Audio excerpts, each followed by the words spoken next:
The Cold War wasn't a hot war with tanks and battles.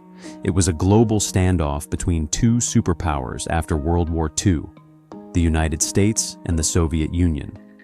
One stood for capitalism and democracy, the other for communism and state control.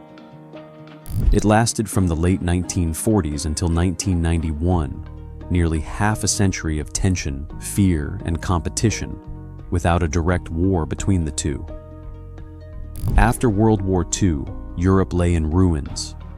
The United States pushed the Marshall Plan to rebuild and spread capitalism.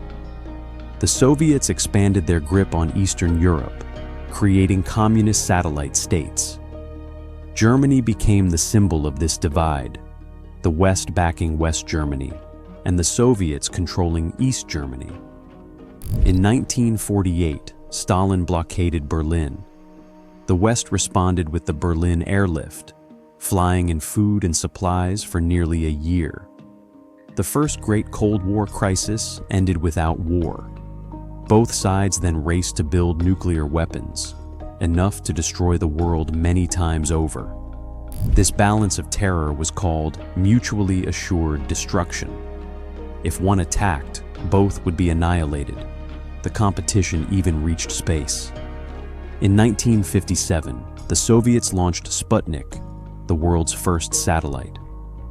The US answered with the Apollo program, and in 1969, Neil Armstrong set foot on the moon.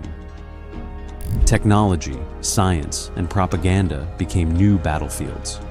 The Cold War wasn't just about weapons or space. It flared across the globe.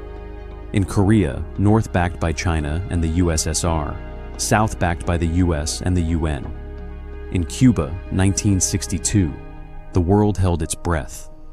The Soviets placed nuclear missiles just 90 miles from American shores. For 13 tense days, nuclear war felt inevitable. But in the end, the missiles were withdrawn. In Vietnam, America fought for 2 decades to stop communism in Asia, but after heavy losses, pulled out. Beyond these, coups, revolutions, and proxy wars erupted in Africa, Latin America, and the Middle East, all influenced by the Cold War struggle. At home, fear shaped daily life. In America, McCarthyism fueled witch hunts for communists. Families built bomb shelters. Children practiced duck and cover drills. In the Soviet Union, dissent was crushed.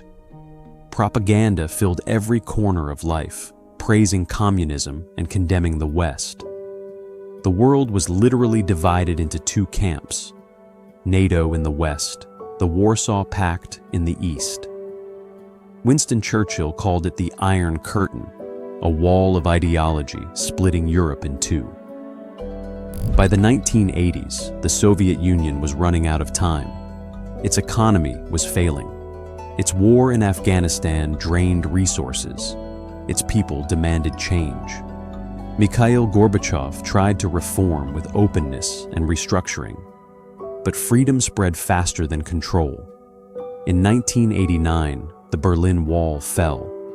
Crowds of East and West Germans tore it down, piece by piece. 2 years later, in 1991, the Soviet Union itself collapsed, and with it, the Cold War ended. But its legacy didn't vanish. The Cold War reshaped the modern world. Nuclear weapons, space exploration, global alliances, and even today's politics still carry its shadow. It was a war fought not with bullets, but with ideology, technology, and fear. And it defined the 20th century.